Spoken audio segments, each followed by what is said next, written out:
Madame, Messieurs les ministres, chers collègues. Madame le ministre, je voudrais exprimer une réserve. N'empêche que je voterai les autorisations et vous faire part d'une idée que j'ai. La réserve, c'est par rapport à notre adhésion à la Banque européenne de reconstruction et du développement. Il faut savoir effectivement, comme vient de le dire notre collègue Tafsir Choy, que cette banque est liée au FMI et à la Banque mondiale. Pour ceux-là qui pensent qu'en étant souverain, on ne discutera plus et qu'on se débarrassera du FMI et de la Banque mondiale, je ne veux pas doucher leur ardeur, mais je veux leur dire qu'il y a encore du chemin à faire. Et ces banques-là, ces institutions vont jusqu'à partager les mêmes instruments de contrôle et d'audit. L'audit dans BRD et du FMI, c'est des instances qui collaborent et qui coopèrent. Cela veut dire qu'on n'est pas tout à fait libre de faire ce qu'on veut quand on adhère à ces banques-là. N'empêche que nous devons y adhérer, mais nous devons savoir vers quoi nous allons, à qui nous parlons, et surtout qu'est-ce que nous pouvons obtenir. Parce que le Sénégal, il est souverain, je suis d'accord, mais il est dans le monde, il n'est pas isolé. Et le monde est organisé. Le monde de la finance internationale est encore beaucoup plus organisé que le monde de la politique. Donc on n'est pas tout à fait libre, on n'est pas tout à fait indépendant d'emprunter comme on veut dans les conditions que l'on veut. Ça, c'est un rappel. Maintenant, la Banque asiatique, tournée vers les infrastructures. Oui, d'ailleurs, de ce point de vue, les Asiatiques sont beaucoup plus libres que les Européens et le monde occidental en général. C'est bien d'y adhérer. Mais Madame le ministre, cette banque est tournée vers les infrastructures. L'Afrique, et vous le connaissez puisque vous êtes ministre de l'intégration africaine, a un agenda qui s'appelle l'agenda 2063. Dans l'agenda 2063, il y a un pilier fondamental du développement de l'Afrique qui s'appelle la ZLECAf. La ZLECAf, c'est le marché unique africain. L'Afrique, c'est 1,4 milliard de population. L'Afrique, c'est un PIB extrêmement important. L'Afrique, c'est un continent qui fait plus de 1 million de kilomètres carrés. L'Afrique, c'est une jeunesse en masse, nombreuse, entreprenante, dynamique et imaginative. Ce marché unique africain, qui s'appelle la ZLECAf, que nous avons mis en place, quand je dis nous, c'est bien sûr le Sénégal, n'a besoin que d'une chose, c'est de développer les infrastructures. Parce que tout le monde le sait, la libération du commerce, la circulation des services et des hommes, c'est le fondement de la relation commerciale et c'est le fondement du développement. Or, il a été démontré que seulement 13% des pays africains coopèrent et commercent entre eux. Tout le reste, c'est entre un pays d'Afrique et un pays du Nord ou un autre pays d'un autre continent. Donc, faire de telle sorte que cette adhésion nationale, qu'elle devienne une adhésion continentale.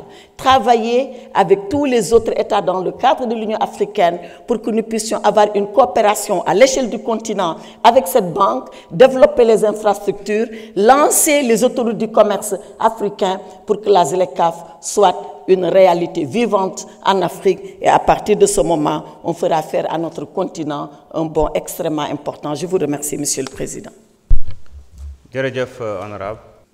Monsieur le secrétaire d'État chargé des Sénégalais de l'extérieur, chers collègues, je suis leen di nuyu di rafetlu séance bi nga xam ne lu ñu fi indi mooy autoriser président de la République mu ratifier ñeent accords internationaux notamment dans le domaine bancaire di wax ni rek am na sama collègue bu fi taxawoon sànq non inscrit donc qui a fait quelques amalgames ñu bëggoon ko relever parce que je pense que moo ngi naan dañu renoncer à nos idéaux dañu renoncer à nos convictions et je m'inscris en faux contre ces amalgames là parce qu'il a parlé du FMI. Dama laaj fan nañu jël engagement ni dañuy génn FMI Fonds monétaire international donc parce qu'il dit qu'on est encore plus ancré dans le FMI. Effectivement, le Sénégal a rejoint le FMI depuis le 28 septembre 1963 donc nous également dans l'agenda national de transformation, dans la vision Sénégal 2050, en tout cas, on n'a pas pris l'engagement de sortir du FMI. Même si on a pris l'engagement d'être souverain, de construire un Sénégal souverain. Donc la souveraineté, c'est ce qu'on est en train de faire. Parce que c'est l'article 95, l'article 96, l'article 97, le titre 9 de la Constitution qui régit la manière dont les accords internationaux doivent être ratifiés, approuvés. Et certains accords internationaux doivent passer par l'Assemblée nationale. C'est nous qui autorisons en toute souveraineté le président de la République à ratifier ses engagements internationaux. Donc c'est cela la souveraineté. La souveraineté, ce n'est pas l'autarcie. La souveraineté, ce n'est pas le repli sur soi. La souveraineté, ce n'est pas l'isolationnisme. Il ne faut pas confondre. Je pense que vous faites des amalgames, vous enfoncez des portes ouvertes pour en tirer des conclusions hâtives, fausses, sur la base de postulats erronés.